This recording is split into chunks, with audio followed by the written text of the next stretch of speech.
Hello and welcome to the Magic Mirror podcast. I'm your host, as usual, Khan the Trinket Mage, and with me is my co-host, 33 Elk. Hello. Additionally, we have our other co-host, Salubrious Snail. Hello there. And this week's episode is going to be a pretty fun one. We are using, what is this website called? Oh, I don't know. I guess it's just like a widget. Is this even, can I call this a website? Yeah, it's like a widget kind of thing. I don't know. I'll link it below. Basically, it lets you just select 9 cards, and it's the 9 MTG cards that made you. The idea is to share the 9 cards that represent you the most. So we're going to talk about ours and what those cards are, what they mean, and additionally, hopefully, when this video goes out, if I remember, which I should, we will post ours on social media, and then you can reply in the comments there with your own lists. And, you know, it's like a little personality test for Magic players, which I think is really fun. Links to our socials are in the description. No, I did not forget Alex's. He just does not use Twitter or Blue Sky. I do not. Which is fair. Before we get into all of that, though, I wanted to talk about the Secret Lair Back to School Super Drop. I will also link this below if people want to check it out.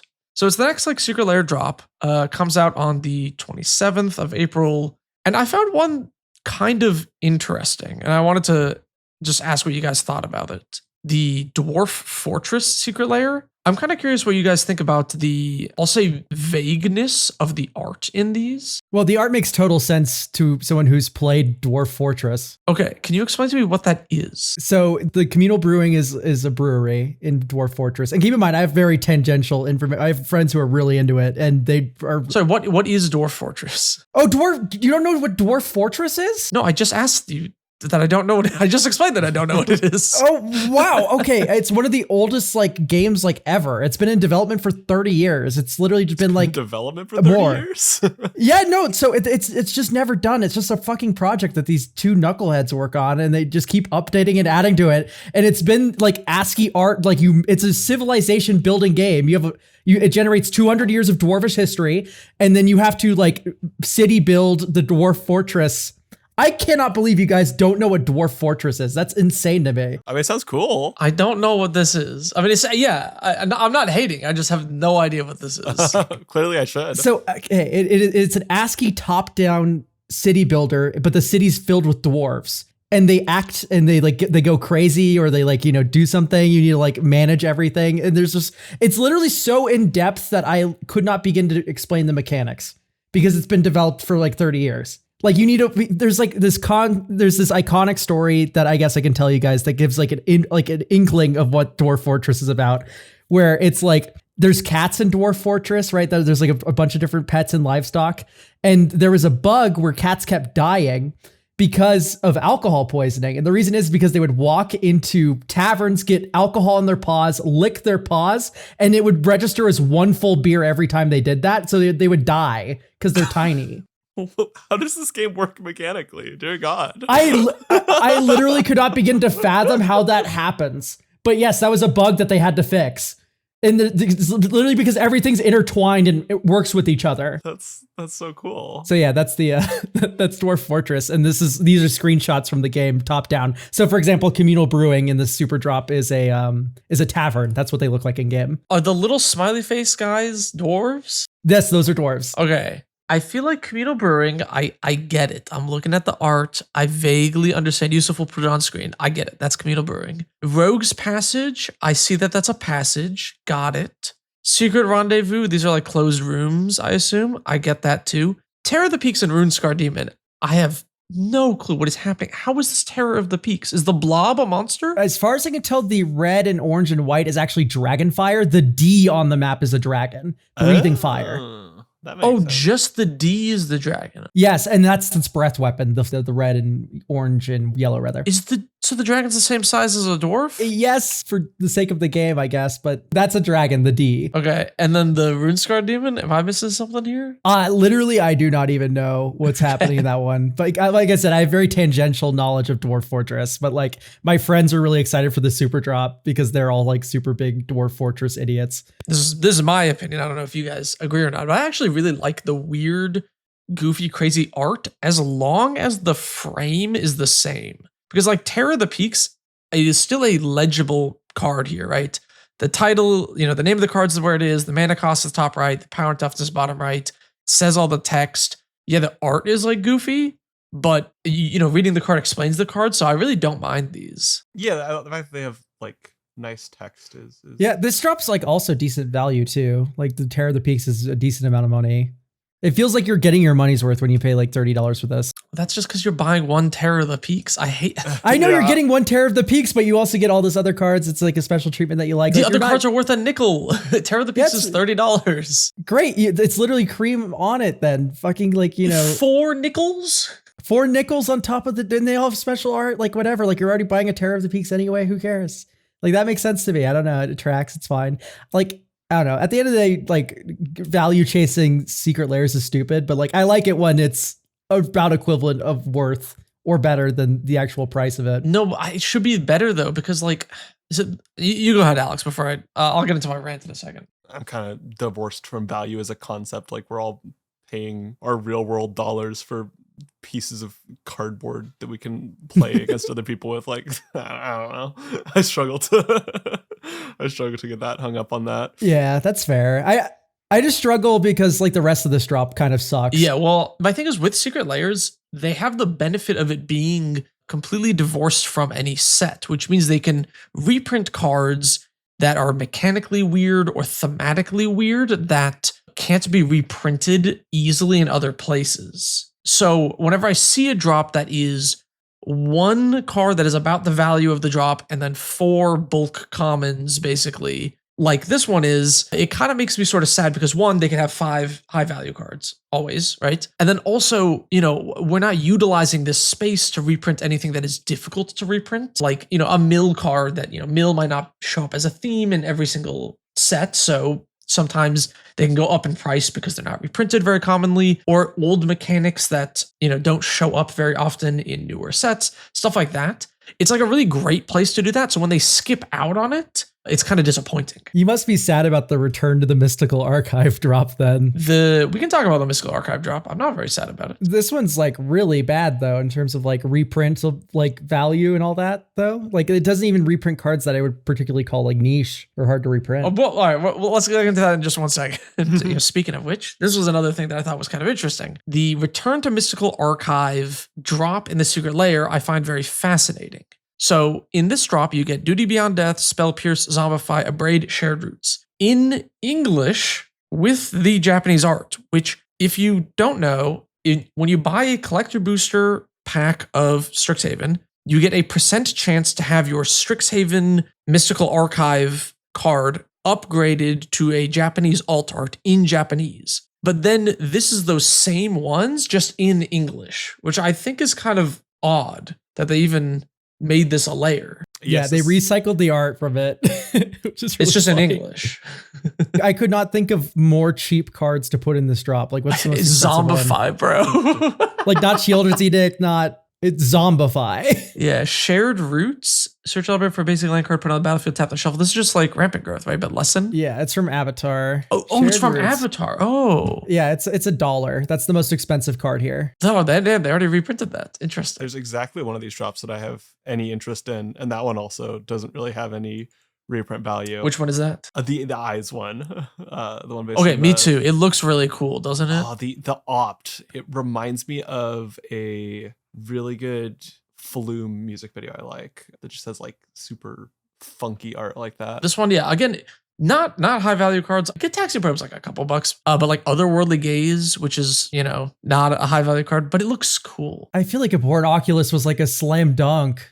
I know Abhorrent Oculus is like a $30 card that is Oculus. It could have been in here. It's like a floating eyeball. Like I'd figured there'd be like one eye creature in the drop, even if it's like Orms by Gore or whatever, right? Like some like really shit eye. Yeah, I don't know why it's Baleful Strix. It's kind of weird. Yeah, I like Gataxian Probe. That one's kind of a fun one to print here. That feels very fitting. Yeah, the Gataxian Probe is awesome. That's also what I'm talking about. Is it has a Phyrexian mana symbol, which makes it difficult to reprint in like a standard set. Yeah, exactly, for sure. So like this is where I want to see cards like Gataxian Probe reprinted. They're not going to print a Gataxian Probe in a Commander precon. Yeah, exactly. It's just not gonna happen. It's just it always feels bad when it's just tied with these other like low value cards. I mean, I did just build an Izzet deck that I think I need a Gitaxian Probe for, and then it plays Opt and Otherworldly Gaze. So I'm like tempted because I feel like if I bought just those 3 separately, I'm already overpaying compared to what the thing is, but I don't know. Have you seen how terrifying the pony art is on Defense of the Heart for the My Little Pony drop? Like legitimately, they're scary. Are they? Yeah, look at them. They're like weird. They look ugly. It's scary. Yusuf, can you put the Google definition of scary on screen? Just like the dictionary definition of scary? They're scary looking. No, back me up. Look at this. Are they not like? It looks like a pony. Are they not like soft and human looking enough? They're like they're like bug-eyed and like they're wall-eyed. Like what's like it looks wrong. It's scaring me. They are bug-eyed and wall-eyed. That's what My Little Pony looks like. But like rendering them in this like realistic style, like I don't know. Like this doesn't look like what my little sister plays with or whatever, you know? We'll leave this one to the comments. I don't know. I don't think it's scary. It looks completely normal to me, but maybe I haven't consumed enough My Little Pony media to like. That was exactly my thought. If I had consumed a whole lot of My Little Pony content, I imagine I might have stronger critiques of things, but they just look so weird. I don't know. There's something uncanny. Uncanny is the perfect word. Okay, I want to pause. Let's talk about the Mystical Archive for 1 second. I feel like there's some decent reprints in here. Is there not? Well, no, I wasn't. Oh no, I was talking about I see why you were confused earlier. I was talking about this drop, this one, the Mystical Archive drop in the secret. Oh, just the Mystical Archive drop. Oh, yes, yeah, that no, one Secret sucks. To Sixhaven Mystical Archive. I like. that was what I meant. Oh, okay. I was so confused. I was like, "There's like Force of Will in here." No, the drop is awesome. Great. I love the SOS. I hate the drop. That's what I meant. Could you imagine if this drop had Force of Will and Vamp Tutor and like actually good cards from the thing in there? I will say I appreciate that the Mystical Archive, as far as I know, is now for Strixhaven is back to 1 per pack per play booster. You can't get the Japanese alt arts in play boosters, but you get 1 per pack in play boosters, which like makes the value of like actually opening a pack so much higher. Because now your normal play booster can just have a Force of Will in it. I'm hype as fuck to open Armageddon during pre-release. Dude. That's so cool. I know. Someone's going to get Armageddon in pre-release and it's going to be awesome. Yeah. Yeah, I love the art on so many of these. If somebody plays that particular Cyclonic Rift against me, I won't be mad because that is such a cool art. The one with the cat getting sucked up? No, I'm looking at the one with like all of the houses and like the people, horses. Oh, that one. I was looking at the Japanese alt art for it. The cat getting sucked up. That one's good too. I think all of these are super sweet. I loved the original Strixhaven. All that stuff was like super awesome. The demonic tutor from that set is like one of my favorite arts on the screen. Yusuf put that on the screen. Oh, I'm definitely gonna have to add Pick Your Poison to a deck because that Pick Your Poison is so cool. The one with like the masks with the plants growing out of them. I was literally going through them on stream today. I really like the Winds of Abandon. I love the Flusterstorm for the Japanese art is really nice. The Culling the Weak, I think, has the best like so good. That one has the best like normal art, I think. My favorite Japanese art one is Shielder's Edict. That one's fucking awesome. Actually, I haven't looked at the Japanese ones. They're pretty cool. All the Skyfall page. Ooh, oh, that's really good. I also like the Triumph of the Hordes a lot. That one's really hard. Yeah, it's also a really good reprint. That card's like $20. Yeah.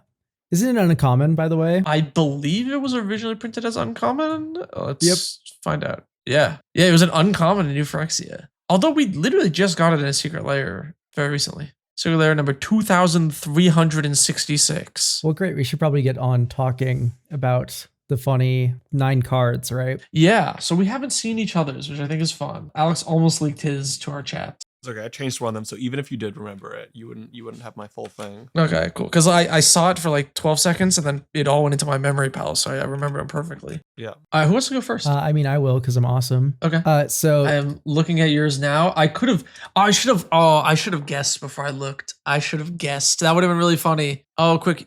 Yeah. Alex, have you looked at them yet? I am right now. Oh, no.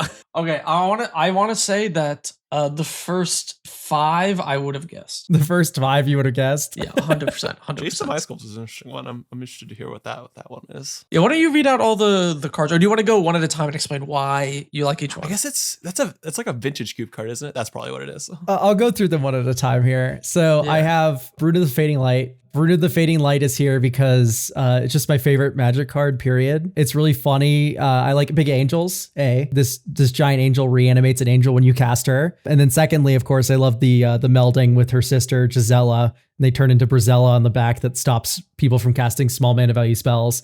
And it's just a giant flying life-linking beater. So Brune is just awesome. It's like legitimately one of the funniest Magic the Gathering cards ever. Like, I feel like a little kid playing with toys when I meld them together. It's so goofy how they like meld on the backside and it just turns into a big card. That's literally like the best Magic mechanic I think they've ever come up with. It's really funny. It's so good.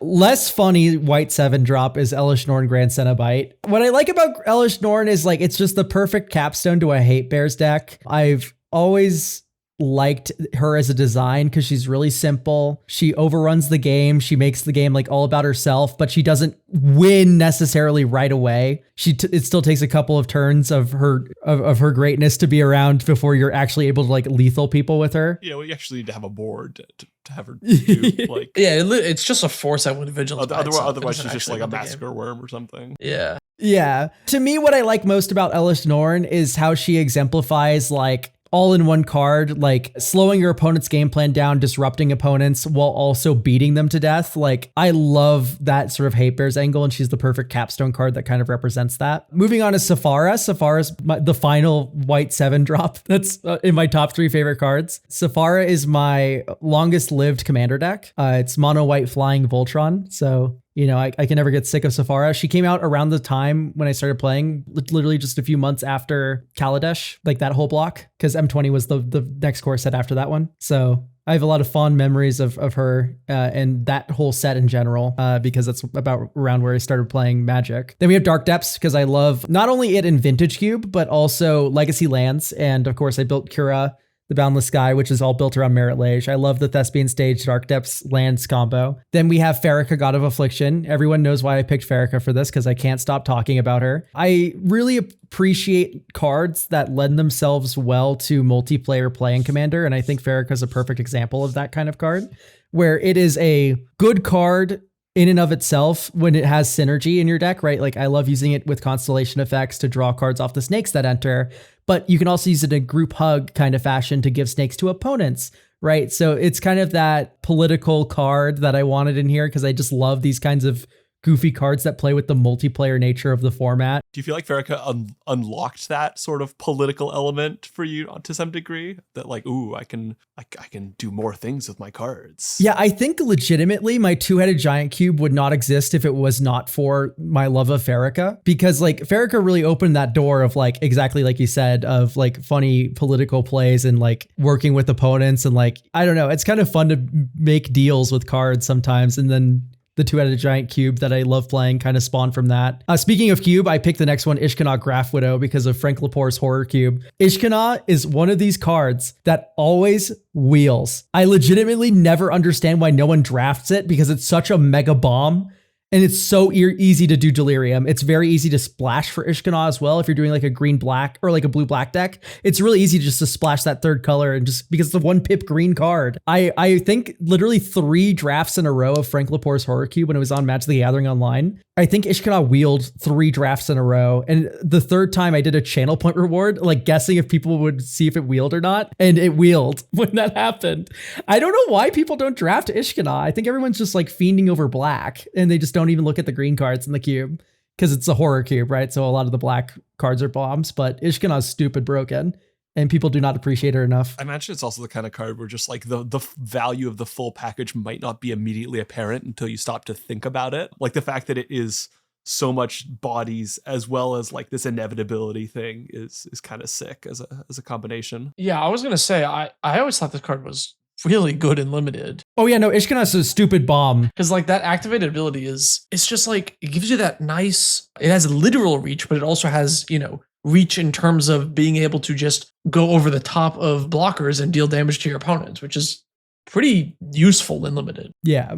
Moving on, we have Jace the Mind Sculptor, who isn't here because of Vintage Cube, but because of Miracles. I love Miracles as a deck. Even now, even though Jace sucks is super hard in Modern, I still have one Jace the Mind Sculptor in my Modern Blue-White Miracles deck, who I consider the mascot of the deck because, I don't know, I just like Brainstorm in general. I like top of library manipulation. I thought about putting Terminus on this slide, but I think Jace is like a better example of like a top deck manipulation engine where I really like it when the top of my library is just like the final card in my hand. I don't know. There's something a lot of fun about playing with that dynamic of like what's on top. I think they printed a Planeswalker with 0 Brainstorm is so cool.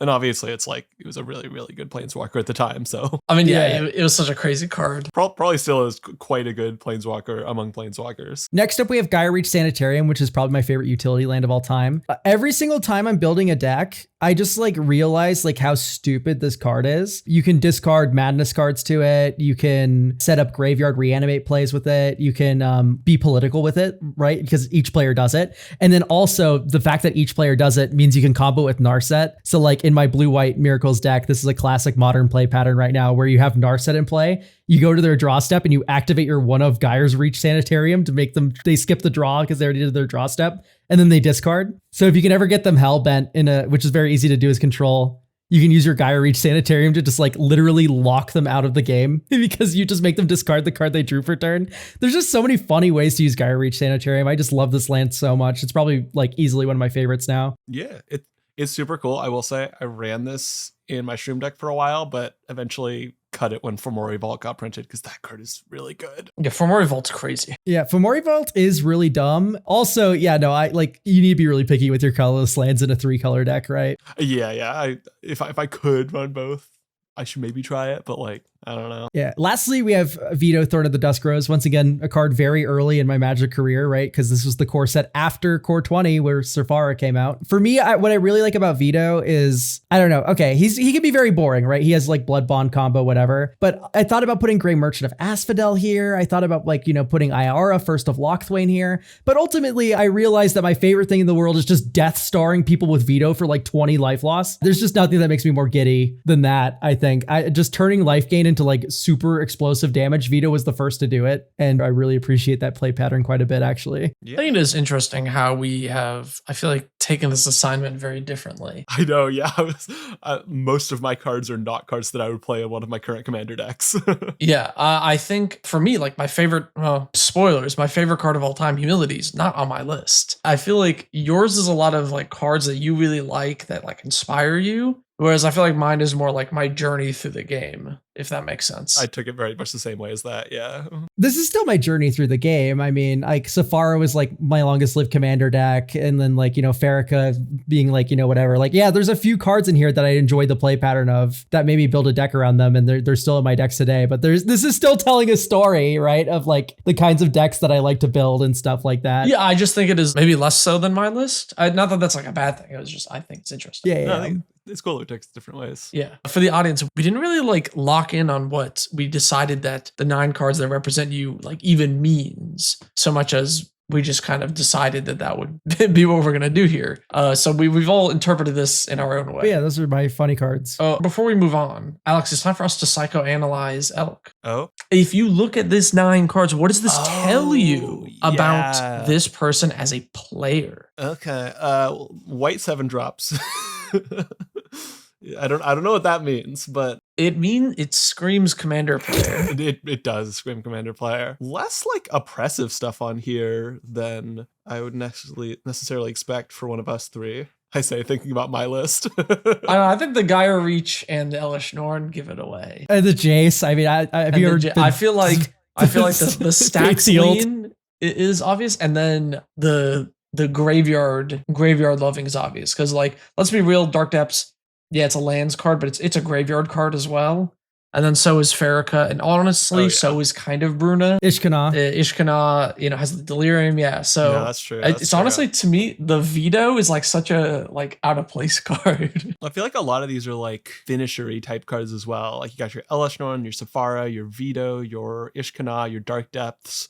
Whole lot of stuff that delivers hurt quickly to opponents. Definitely not a player I'd want to play commander with. No shot. Audience, what does this tell you about Elk? If you had to to guess? But I'm a big old bucket of fun and everyone loves me. Yeah, obviously. Who's next? Would you like to go, Alex? Sure. Or do you want to go last? I can go next. So Okay, wait. Before I reveal, hold up. I know I saw Jaxus in your list. I want to try and guess a few of the others. that was actually the one I cut.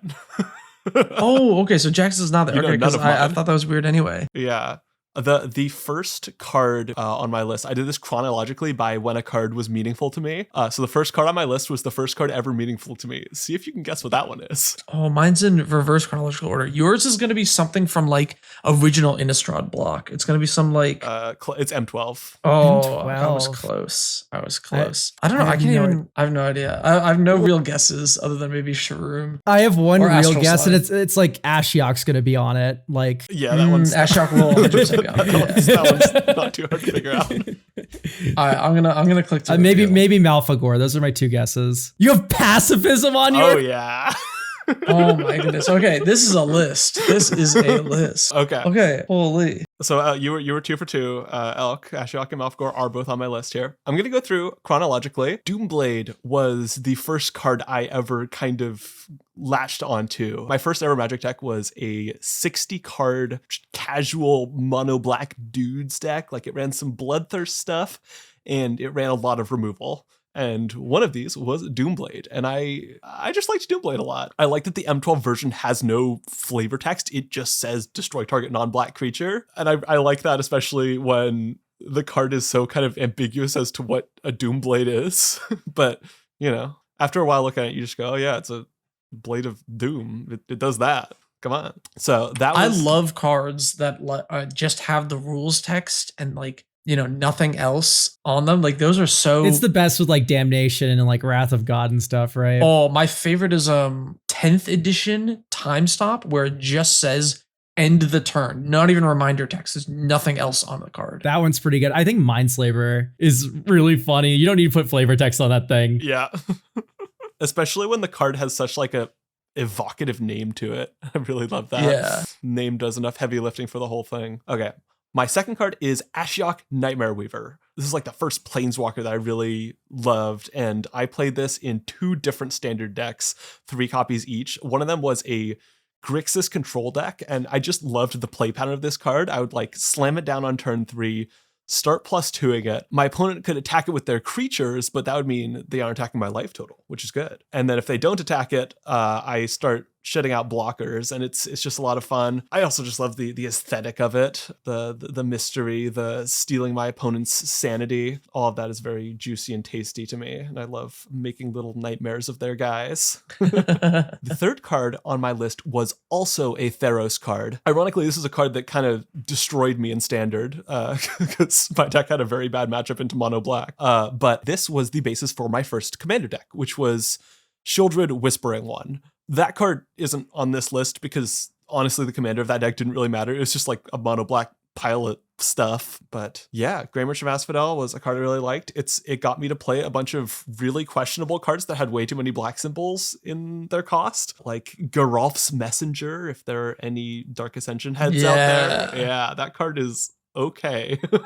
And it has to be black symbols, so that's pretty cool. But yeah, that was kind of the basis for my first commander deck. Obviously it's very strong card in Commander because of the way it is worded, that you just gain an ass load of life whenever you play this. Yeah, that one almost made my list instead of Veto. Yeah, this one definitely makes my list specifically because Theros was like the first set where I was like a fully embodied present Magic player, and I was jamming with the Theros cards. The fourth thing on my list is pacifism for 2 reasons. Reason number 1 is I just remember looking at not this art for pacifism, but the one with the kind of shaman guy, and being like, wow, so you can have a card that doesn't remove something, it just like makes a guy really chill. That's a way of doing things in Magic. That's pretty cool. So that I had that moment with that card when I was 12 or whatever.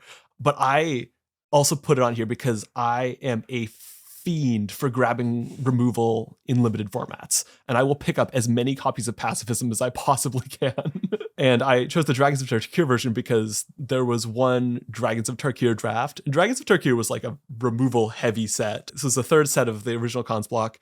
And my local game store, for some reason, did a triple Dragons of Tarkir draft, and I drafted like a 14 removal spell pile and just made everyone's life hell. And I have extremely fond memories of this. So pacifism It sounds like the turn timer is your worst nightmare. Yeah. Honestly, I had a couple drafts in that block that were just constantly timing out, but that deck I think did okay. It had some win cons. Okay. The 5th card on my list is Price of Fame, an exceedingly passable removal spell in Commander. And can you read what the card does? Because I feel like most people aren't going to know what the hell Price of Fame is. Hey. Price of Fame was like staple tier back in the day when it was first printed. Budget Magic heads, no Price of Fame. It is a 4-mana instant. This spell costs 2 less to cast if it targets a legendary creature. Destroy target creature, surveil 2. Very solid for getting rid of commanders. Get a little bit of filtering, you get a creature destroyed. This is an ode to the $25 deck pool. And I built all of the black decks for that pool. And I put this card in, I think, all of them, because it was just really solid for like an extreme budget pool of decks. I think looking back, I was a little uncreative with my choices in that pool of decks. So this is maybe a little bit of an ode to that, in the sense that I could have branched out a little more. But yeah, this was me getting on my budget, getting into the whole $25 deck of it, and enjoying this tasty removal spell. This card's honestly not that bad. I mean, like 2 mana, kill a commander, surveil 2 is like pretty reasonable. It's good. Yeah. Definitely gets worse if you're playing in an environment where there are things you'll want to kill that aren't legendary, which will be the case, especially with like value engines and stuff. I mean, honestly, these days, less and less so, right? There's more and more legendary creatures than ever. Everything seems legendary. That's probably true. I think this card's actually just gotten better. Yeah, all the Oops All Legends sets we've been getting. Mm-hmm. Yeah, clearly we need to have a Price of Fame renaissance. That's what we need. My 6th card on this list is Malfagor. This was one of the $25 deck commanders, and this is the one that I eventually rebuilt because I absolutely adore this design. I love this commander. This is by far my favorite. And I think this is kind of what got me, that original $25 Malfagor deck is kind of what got me started in this sort of interesting mechanical decisions with the command zone. Like, how do you balance it with the 99? How do you have them kind of work in tandem without necessarily having it be a play the commander, it amplifies the cards in the 99, play the cards, that how do you integrate your command zone into your deck in a more nuanced way, in a more interesting way.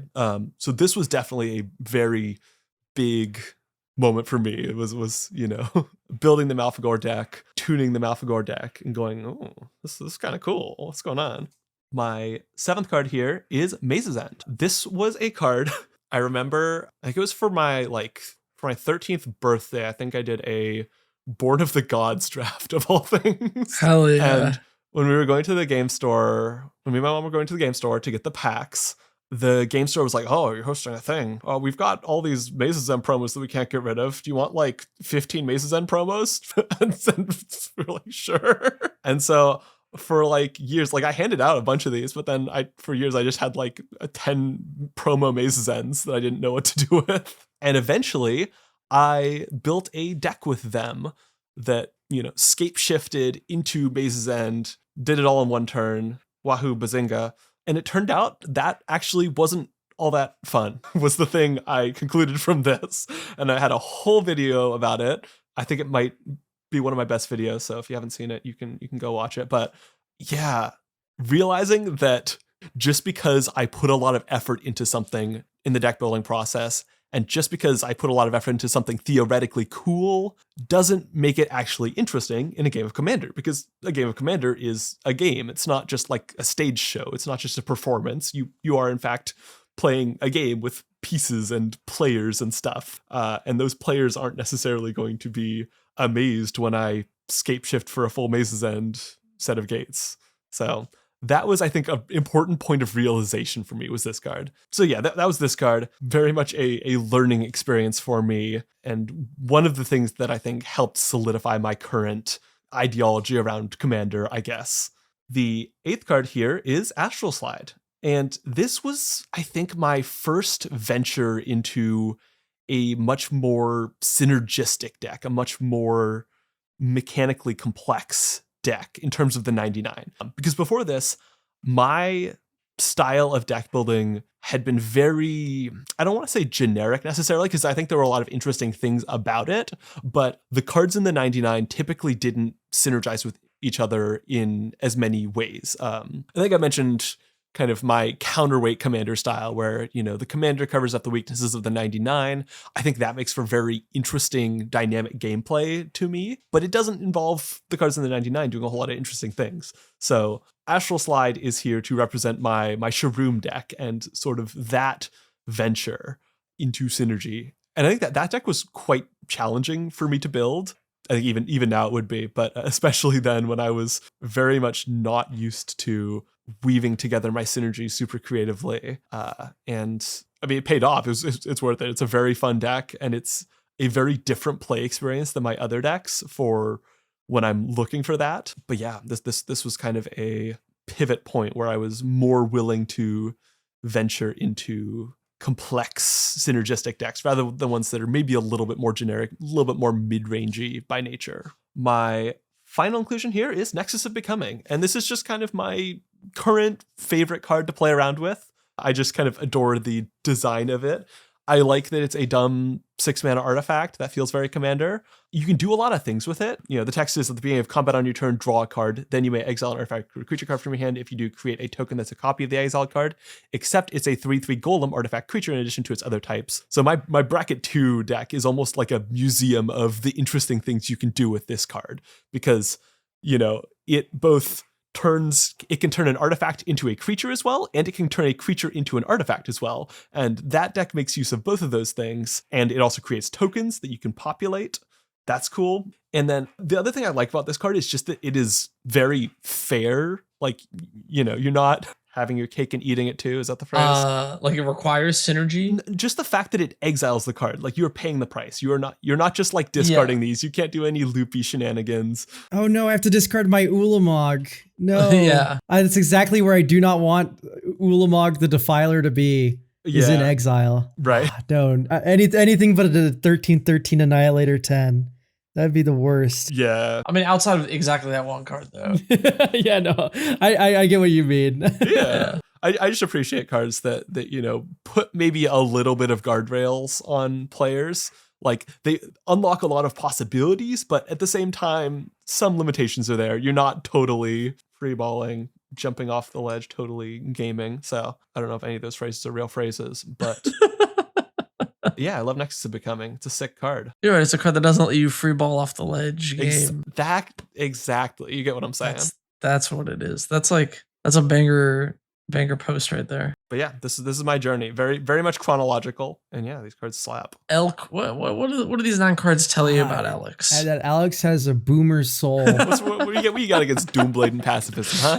There's a bit of a boomer soul happening here. No, but also like there's like a streak that reminds me of myself a lot, which is the Nexus of Becoming Astral Slide being like synergistic deck building like objects, right? Like I literally did just build a deck recently where you recommended Nexus of Becoming for it because it did a lot of extra combat stuff, Alex. Yeah. And so now I actually run Nexus of Becoming in that deck. I will find every possible excuse to tell somebody to put Nexus of Becoming in their deck. And it's not just because I bought 25 copies of it as a joke investment. But yeah, honestly, modifying my Shroom deck, I think I might have been somewhat pushed to do that by watching a handful of your videos, just because they help me get into the right brain space to unlock my synergy potential. Oh, thank you. I think your list of 9 cards, I think so very much encapsulates the era of Magic you started playing in. The Doomblade, the Grey Merchant, the pacifism. It's like, oh, this is someone who started in, 2012, 2013 or whatever. Yeah. And then became a commander player after that. Yeah, I wouldn't consider myself being a primarily commander player until 2019, which was, I guess that for half of my time as a Magic player, I have been a primarily commander player, which is kind of interesting. But yeah, this is a little bit back in my day as far as lists go. You guys want to see mine? Or do you want to guess before you look at mine? I wonder what card is on Trinket Mage's 9. I cannot fathom. I did say my favorite card of all time is not on the list. So, I'm trying to think if there would be a legendary creature that you would put on this list. Like Thanos maybe Jace. Yeah, it was Jace Prince Prodigy. I'm gonna say it's on there. Yeah, maybe Salvaging Station. It's like Trinket Mage, Salvaging Station feel like obvious to me. And then maybe Jace or maybe Thanos. Those would be my other two guesses. I don't think Thanos is going to be on there. Maybe some like old boomer card that sucks, like Reset. That feels like something. Oh, there are some old boomer cards that suck. Yeah, but those are my guesses. I think those are what I'm locking in. All right, so mine is not chronologically ordered, but I think ordered in most obvious to I think least obvious that I would put on the list. That's kind of how I ordered mine. So the first one is it's Trinket Mage. Like I love the card. I feel like it, like obviously I feel like it represents me. It's like the whole you know, that should be self-explanatory. And then I have Salvaging Station, one of my favorite cards of all time. This is just like, it represents everything I love about EDH deck building, just like value engines and like goofy weird cards. And I love so much random crap from Fifth Dawn, like Trinket Mage. It's just like such an awesome card. Absolutely love Salvaging Station. And I've played it. The reason Tawanos is not on this list is because I've played Salvaging Station in so many more decks and for so much longer than Tawanos that like it kind of represents the artifact decks to me. I was going to say Salvaging Station can also be grabbed by Treasure Mage. Are you a Treasure Mage head? I actually don't play Treasure Mage in basically any deck. Wow. Okay. Yeah, because Salvaging Station is like my top end. There's like not much else to tutor usually. He hates his older brother. You got like a Thought Monitor, or like an Angel of the Ruins if you're in white. There's Thought Monitor. I think I play Wormcoil in my current Salvaging Station list. That's a good one, yeah. But it's just, I don't know, it's like, it's better to have like an artifact tutor that grabs anything. Whoa, wait, hang on. Alex is trying to sell you on Nexus of Becoming. Do not put Treasure Mage in your deck. I don't play creatures. Nexus doesn't care about creatures, right? Yeah, it can turn your artifacts into creatures, so you can make it. No, don't let him sell you. I don't want to play creatures. You don't have to play creatures though. You can have creatures and not put them in your deck. Isn't that perfect? If I exile my baubles, the Salvaging Station can't get them back. Okay. It's a small price to pay, I think. Yeah, that's true. And then Jace Prince Prodigy, my first CDH deck that I spent a long time on. I only really recently took apart Jace because Power Creep has just like absolutely outstripped what you can do in mono blue in CDH. But I love this card, and that deck is so sweet. Like Manual Storm is so sick. My recollection of what this card does is it's effectively a Merfolk Looter tied to a Snapcaster Mage. That's right? Yeah, the backside has like a regrowth for instants and sorceries, if I remember correctly. So like you high tide and then you activate Jace and then it flips over and then you pick up the high tide, cast it again. It's not a regrowth. It just lets you cast from the yard, which is slightly better than Snapcaster Mage because you can use Delve or alternative costs. Yeah, it doesn't give it flashback. I see. It doesn't give it flashback. You just may cast it. So sometimes you'll target like a Dig Through Time and you can Delve, which is cool. But yeah, you high tide, you Merfolk Loot, it flips, you double high tide with this effect, and then you just like untap your lands. Yeah, that's pretty good. Yeah, love that card. And like the flip walkers I think are so cool. Magic Origins is like, I started playing in Return to Ravnica, so Magic Origins was like pretty soon after that. I just love that set as well. It's really fitting that you've replaced Jace with a new version of a Flipwalker. Yeah, Ral is the deck plays very similarly. It is still Manual Storm. It's still like one of my favorite things is when I'm like I have 24 mana. I'm gonna cast Time Spiral and then make 6 more mana, and then people go, okay, so do we lose? And it's like, I don't know, man. I'm gonna wheel and then hope that the 30 mana I'm floating does something for me. And sometimes you just lose. And like, that's how Manual Storm works. And I love that Ral does the same thing where it's like, I'm all in. And if Ral doesn't flip on this next coin flip and I can't ultimate him, I probably lose. And then when you ultimate him, they're like, oh, do we lose? It's like, I don't know. Who knows what's on the top 8 of my deck? Like, could be anything. It's such a perfect CDH deck too, because like you're just not allowed to do that in lower brackets, I feel like. But hey, if you're playing CDH, you can non-deterministic combo as much as you want. That's what we're there for. Yeah, exactly. So I just love Manual Storm. It's one of my favorite archetypes. Speaking of storms, I also have a Theros god on my list, but Elk's least favorite one, Keranos, God of Storms. Okay, least favorite is very strong. It is definitely in the lower echelon of among them. You have made me appreciate this card more though, and you can explain why. Yeah, I just love so many different like aspects of this card. I've played it in so many different places. So back when Paradox Engine was legal, I played it as my CDH deck. You play with like stacks effects. You just, play like a Yakal Hops, blow up all lands. And then Keranos helps you draw back into your lands and snipes mana dorks, which was sweet. And then I've played it as combo deck. I've played it as control. I've played it as top deck manipulation. Like every single possible combination of Keranos. I've had like 15 different Keranos lists at this point. Whatever you can think of, I've built a Keranos list for. And it's just like pure value, but in a kind of a weird way. It doesn't guarantee draw a card. It doesn't guarantee deal damage, but you can manipulate it to help lean one way, which I think is interesting. Yeah, I liked your build of Keranos where it's a polymorph deck. Yeah. Because you can polymorph this big enchantment in your command zone into like an omniscience or whatever. Like that was a very clever angle for Keranos. I fucking hate this card though. It would be so much cooler to me if it says reveal the first card you draw each turn instead of each of your turns. Yeah, I find it interesting they didn't do that because, you know, it's a 5 mana card. It's not, I don't think it'd be too strong if it read that way, but it would be a good card. Yeah, I don't know. I don't know. If it did that, that'd be pretty sweet. I would probably I really want basically this, but maybe slightly upgraded. Honestly, if they just printed Keranos, but it was Grixis in 2, I would like never take apart the deck. Yeah, if it just said each turn you could like opt into a lightning bolt like every turn, It would be sweet. that would be so cool. That's how I read the card when I first read it, and that's why I got really disappointed when I learned it was not that. Well, also, it isn't even worded in a way where you can play it and then draw a card to trigger it immediately. It No, you does gotta say wait. the first card you draw on each of your turns. Yeah, if you want to min-max that ability, like literally the only answer is extra turns, Yeah. which is sad to me. Breaks commander players' brains to not be able to do unfair things with an ability. Surely I can put... Yeah, no, it used to be a sideboard card, right? Like in like old modern or something. Like Oh, yeah. you just run one of these bad boys and play it, and then you just get like a free value engine in your control deck or whatever. So good in like control mirrors. I find it interesting because Ifara is worded in a way that makes her like a very commandery god. But Keranos obviously wasn't. I wonder how much they were thinking about Commander back then. Not at all, not at all, assuredly. right? Yeah, I don't think so, It right? just happens that they made Ifara like a cool flash creatures god. Yeah, I think so. I think it was literally just happenstance, which is honestly like a healthier way to design things. So I guess keep it up. Yeah. Or go back to how it was. Yeah, to go back then. Send like a Men in Black style person to the Wizards of the Coast people to make them forget about the commander format. Yeah. All right. My next card is Ensnaring Bridge. I love this card so much. It's such a funny, stupid card. It's a control card in the sense that you don't want to have creatures and it stops creatures from attacking. But it is not a control card in the sense that you can't sit there and hold removal and counter spells in your hand, because then you're going to get attacked by creatures. So it's such a weird stacks card by itself. And of course, it was a key card in Lantern Control, which is like one of my favorite decks of all time, a deck that I played a lot of and kind of emblematic of like one of my favorite things in Modern. And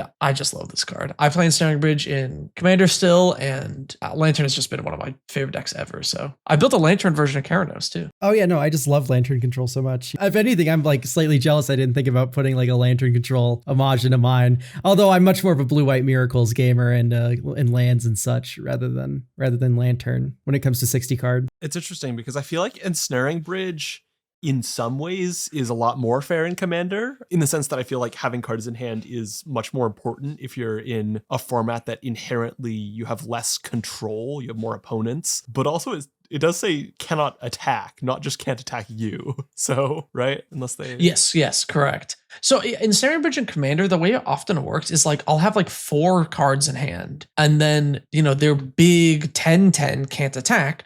They're like, they're dinky utility creatures can swing here and there, and they can still get attack triggers, but the big bombs just can't attack. It's like a Meek Stone. Yeah, kind of. Yeah, right. Makes sense. My next card is Sphinx's Revelation. Actually, the first Modern deck I built was Blue-White Control. I was playing a really outdated version of it that had Sphinx's Revs in it. I had Supreme Verdict with Quicken in it, so I could kill a Through the Breach Emrakul because I go Quicken Supreme Verdict to instant speed uncounterably destroy Emrakul. And I think my win con was like Aetherling or something.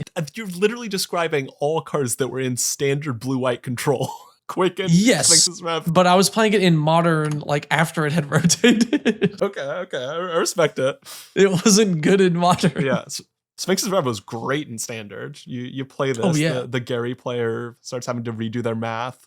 It's great. Yeah. And I don't know. I just love control. That deck made me fall in love with control decks in general. So I had to put it on the list. You should have joined me in the Oops All Control standard format of 2013, 2014.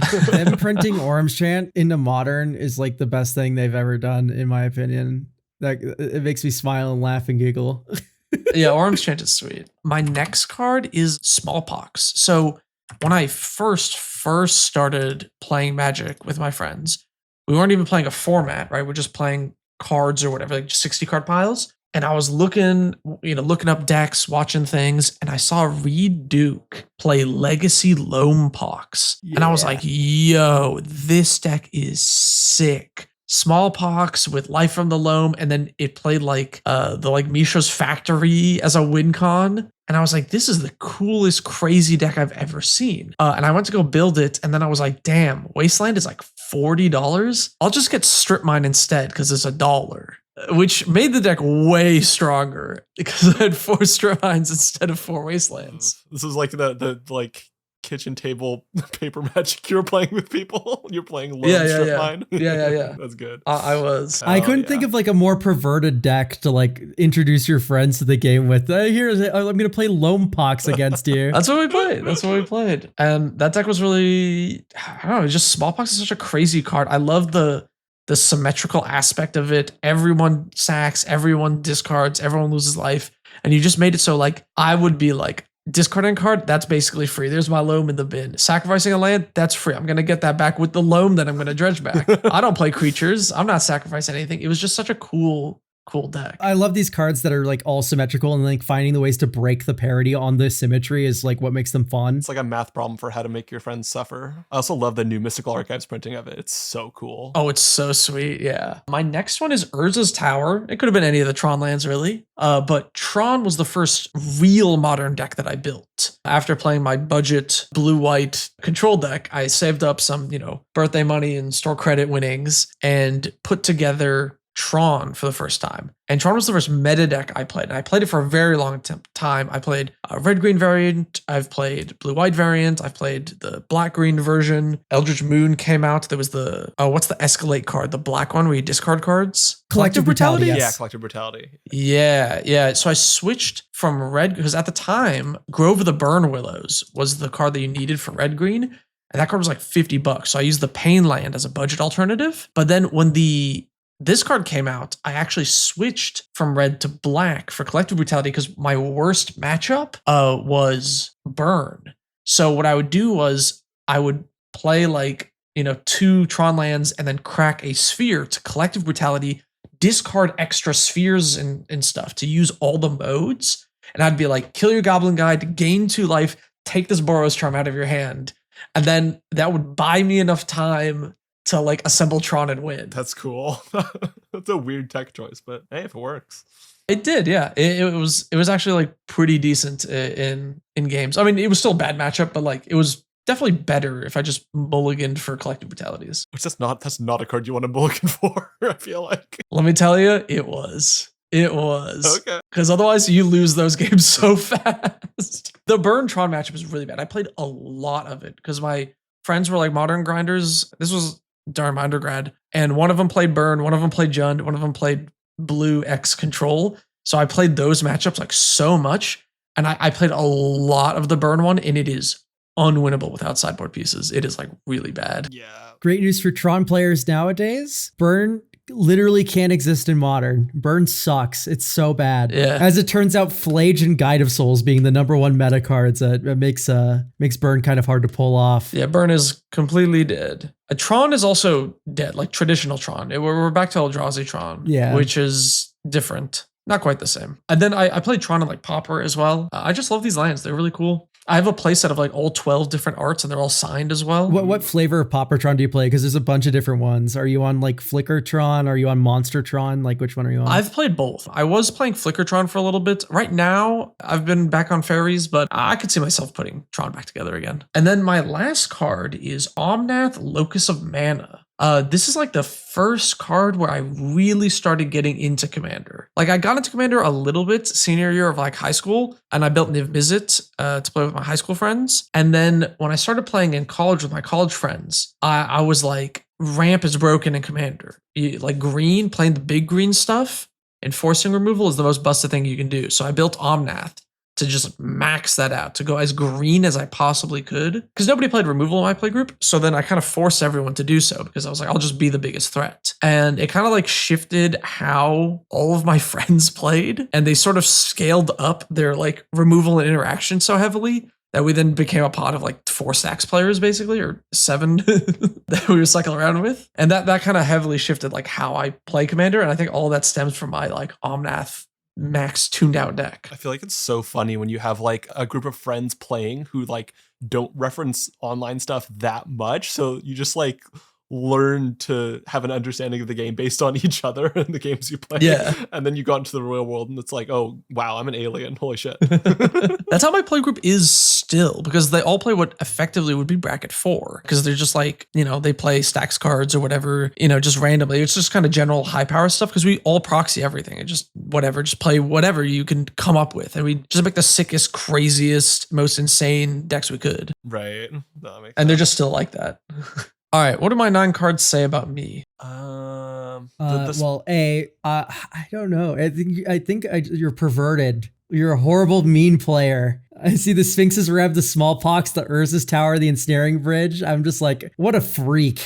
The Smallpox is like the best kind of boomer energy, I feel like, for Magic. Hell yeah. I was never quite on that kind of black, but I respect the people who were. Yeah. Shout out Eumidian Hatchery, you know, goated Pox card. Yeah, true. And then also, of course, just like loves artifacts. Like your 3 of these 4, even if you count Urza's Tower, are all about artifacts. Yeah, that's fair. Guilty. Artifacts are pretty cool. Alrighty. That was each of our 9 cards that made us. I hope you guys found this interesting. Moving on to the Beseech the Mirror section. This is where you beseech us for answers. All you got to do is put mirror, mirror in your question, and we'll get to it on the podcast. Elemental Penguinus? Elemental Penguin? I don't know. They ask, mirror, mirror, I equip Umezawa's Jite to Birds of Paradise to swing to ask, do you guys find that part of the problem with Commander balance is people struggling with being bad at something?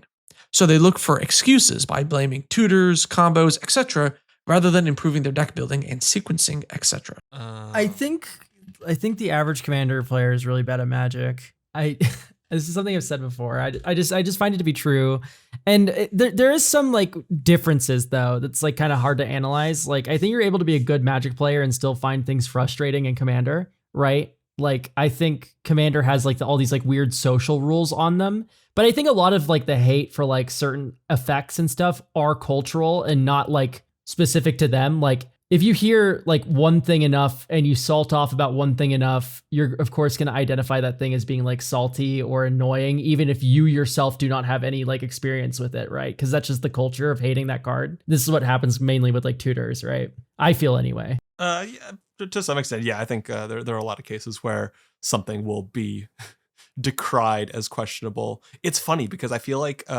discard spells are one of the things that is not so much decried as questionable unless people have played against Turgid a lot.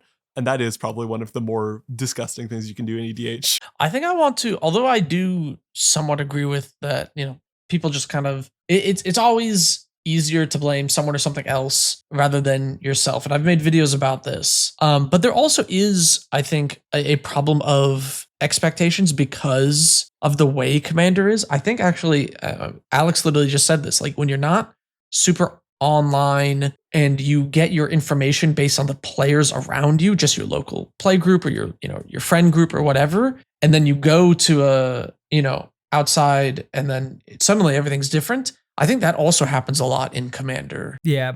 There's also something like very true about like every time someone sees like a tutor, it might be like a demonic or a vampiric tutor. And these like actually like broken, insane cards can kind of build like a bad rap for the, more normal like Starfield shepherds of the world that like tutor a 1-drop only. And you kind of have to build around a little more. I feel like it can kind of build up a sour taste for the archetype of card. I think it was interesting when Travis was on here bringing up the question of what if there's a thing that you can do cool things with in theory, but then people do gross, annoying things with in practice. Obviously, I would imagine that it's not like 90% of tutor usage is finding the combo or whatever. But let's say it was. What would that say about tutors? Would we need to reevaluate how we're treating them? So I think that is kind of an interesting thing to think about. And I think the intellectually lazier response is to say that it doesn't matter, that all that matters is what you do with a card. But I think it is a genuinely interesting question to think about. You know, what does it mean if the way a card is used in practice is maybe more questionable than the ways I personally am using it? Yeah, I think where all of it starts to break down is when you stop looking at these things as tools and you start ascribing like moral significance to the cards. Like, oh, tutors are evil. They're lazy, and they make your deck worse because they homogenize it or whatever. Where it's like, no, they're a tool that you can reach for if the tool is needed. It's like, I don't call a hammer like an awful evil tool because it's very simple in what it does. Like, I don't know. It's, you know, sometimes you need a hammer. But what if hypothetically there had been a big string of hammer attacks around the city and right, a hammer could be used to break someone's knee, right? You know, you wouldn't want to get hammered on the back of the head, right? You're gonna make me sound like an NRA activist saying it's the people wielding the hammers and not the hammers. I'm just saying it's just a question. That was a good question. I think there was a little fun discussion there. Should we leave off with Yusuf just putting his 9 favorite cards on screen? Yeah, Yusuf, show your favorite cards. I bet I know Grolnok is definitely gonna be there. Oh, yeah. I can't think of what else would be there though. Is it bad that I know so little about Yusuf that I just like can't even guess a single card that will be on there? I mean, you've never played a game with him or really like spoken to him, so. Blim Comedic Genius is on there. Oh, Yes, yeah, Bloom yeah, Comedic yeah, Genius that's is also right. on there. That's like one of his favorite Oh. cards. I mean, you guys will, you'll meet Yusuf at MagicCon Vegas, and we'll see you, audience member, at MagicCon Vegas as well.